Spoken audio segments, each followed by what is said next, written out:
Assalamualaikum warahmatullahi wabarakatuh. Om Swastiastu. Perkenalkan, nama saya Muhammad Hendra Firdaus dari Prodi Teknologi Pendidikan dengan NIM 20110210016. Di sini saya ingin membahas materi mengenai tentang pembelajaran berpusat pada siswa. Nah, pertama-tama kita harus mengetahui belajar dan pembelajaran. Belajar merupakan kegiatan yang menghasilkan adanya perubahan dari yang tidak tahu menjadi tahu, dari yang tidak mampu menjadi mampu. Sedangkan pembelajaran merupakan proses yang kompleks dengan menghadirkan kegiatan belajar yang dihasilkan oleh siswa serta kegiatan mengajar yang dilaksanakan oleh guru. Belajar dan pembelajaran merupakan kegiatan yang beriringan dan saling terkoneksi satu dengan lainnya. Pembelajaran berpusat pada siswa merupakan pembelajaran yang lebih berpusat pada kebutuhan, minat, bakat, dan kemampuan siswa, sehingga pembelajaran akan menjadi sangat bermakna.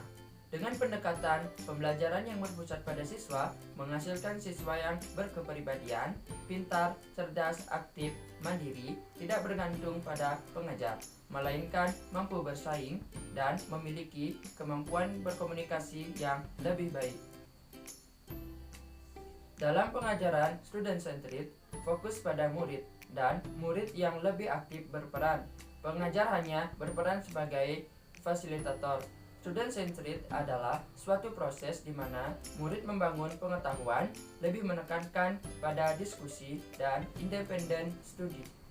Dalam menerapkan konsep student-centered learning, peserta didik diharapkan sebagai peserta aktif dan mandiri dalam proses belajarnya, yang bertanggung jawab dan menemukan sumber-sumber informasi, membangun serta mempresentasikan pengetahuan berdasarkan kebutuhan serta sumber-sumber yang ditemukannya.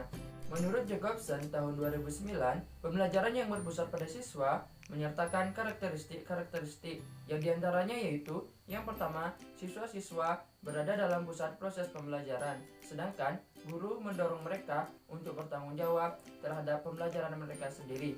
Kemudian, yang kedua, pengetahuan dibangun oleh siswa sendiri. Dan yang ketiga, guru sekedar membantu menyediakan saran dan situasi agar proses pembelajaran berjalan lancar. Dalam menjalankan atau menerapkan pembelajaran yang berpusat pada siswa, perlu diperhatikan beberapa prinsip-prinsip psikologis.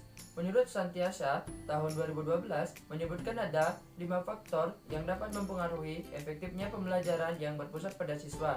Di antaranya yaitu: yang pertama, faktor kognitif.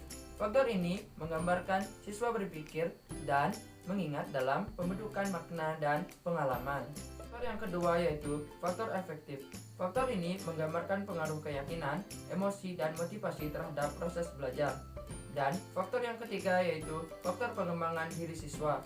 Faktor ini menggambarkan bagaimana kondisi fisik, intelektual, dan sosial dipengaruhi oleh faktor genetis dan lingkungan yang mampu memaksimalkan potensi yang telah dimiliki siswa. Dan faktor yang keempat yaitu faktor personal dan sosial. Faktor ini menggambarkan bahwa interaksi sosial, sharing, belajar, atau saling tolong-menolong melalui berbagai perspektif individual. Kemudian, faktor yang kelima yaitu faktor perbedaan pada masing-masing siswa. Faktor ini menggambarkan pengaruh perbedaan-perbedaan latar belakang individu dan kapasitas pembelajar terhadap pembelajar. Adapun model-model pembelajaran yang berpusat pada siswa sudah banyak berkembang. Beberapa model pembelajaran yang tergolong berpusat pada siswa diantaranya yaitu: yang pertama, model pembelajaran kooperatif. Yang kedua, model pembelajaran problem solving. Yang ketiga, model pembelajaran based learning. Yang keempat, model siklus belajar. Dan yang kelima, model project based learning. Dan yang keenam, model self-regulated learning. Dan masih banyak lagi model-model pembelajaran yang tergolong sudah berpusat pada siswa. Sekian dari pembahasan tentang pembelajaran berpusat pada siswa yang bisa saya sampaikan. Sekian dan terima kasih.